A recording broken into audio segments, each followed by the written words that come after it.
ఓం నమో నారాయణాయ. అందరికీ నమస్కారం. ఈరోజు యోగిని ఏకాదశి కథ. యోగిని ఏకాదశి కథ ఏంటో తెలుసుకుందాము. జ్యేష్ఠ మాసం కృష్ణపక్షంలో వచ్చే ఏకాదశిని యోగిని ఏకాదశి అంటారు. ఇది స్వయంగా శ్రీకృష్ణ భగవానుడు ధర్మరాజుతో చెప్పిన కథ. ఈ ఏకాదశిని ఆచరించడం వలన 80,000 మంది బ్రాహ్మణులకు అన్నదానం చేస్తే వచ్చే ఫలితం ఈ ఒక్క ఏకాదశితోనే వస్తుంది. అలకాపురి రాజైన కుబేరుడు గొప్ప శివభక్తుడు.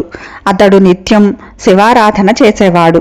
అతని దగ్గర హేముడు అనే ఒక యక్షుడు తోటమాలిగా ఉండేవాడు. అతని భార్య పేరు విశాలాక్షి. ఆమె చాలా సౌందర్యవతి. ఆమె పట్ల హేముడు చాలా ప్రేమగా ఉండేవాడు. హేముడు నిత్యం మానస సరోవరం నుండి పుష్పాలను తెచ్చి శివ పూజకై యక్షరాజైన కుబేరుడికి ఇచ్చేవాడు. ఒకరోజు అతడు మానస సరోవరం నుండి పుష్పాలను తేలేదు. అతనికి భార్యపై ఉన్న ప్రేమతో ఇంట్లోనే ఉండిపోయాడు. ఆ కారణంగా కుబేరుడికి ఆ రోజు పువ్వులు అందలేదు.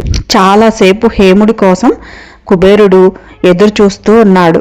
పూలు తేకపోవడం వలన శివారాధన కూడా చేసుకోలేకపోయాడు. అతనికి చాలా కోపం వచ్చేసింది. తోటమాలి చేసిన ఆలస్యానికి కారణం ఏమిటో తెలుసుకోమని ఒక దూతని పంపించాడు.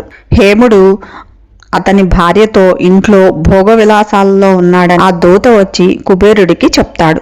కుబేరుడికి ఇంకా చాలా కోపం వచ్చేసి అతన్ని వెంటనే తీసుకురమ్మని భటులను పంపించాడు. భటులు హేముడిని కుబేరుడి దగ్గరికి తీసుకువచ్చారు.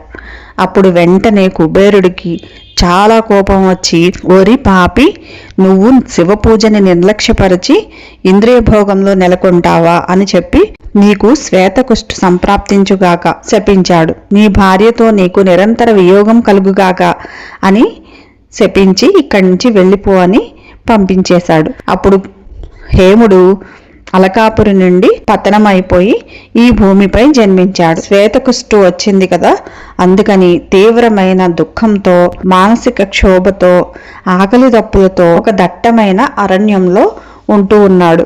అతడు శివ పూజకి పూలు అందిస్తూ ఉండేవాడు కదా కుబేరుడికి.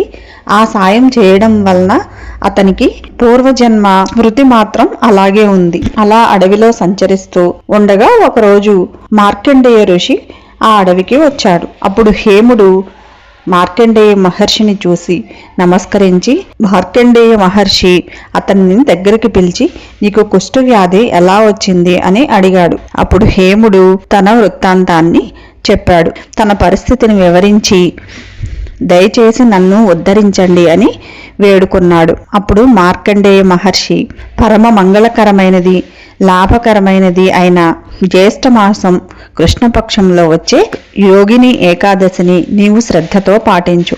అప్పుడు ఈ కుష్ఠరోగం నుండి బయటపడతావు అని చెప్పాడు. మార్కండేయ మహర్షి ఆదేశానుసారం అతడు పవిత్రమైన ఏకాదశి వ్రతాన్ని పాటించాడు.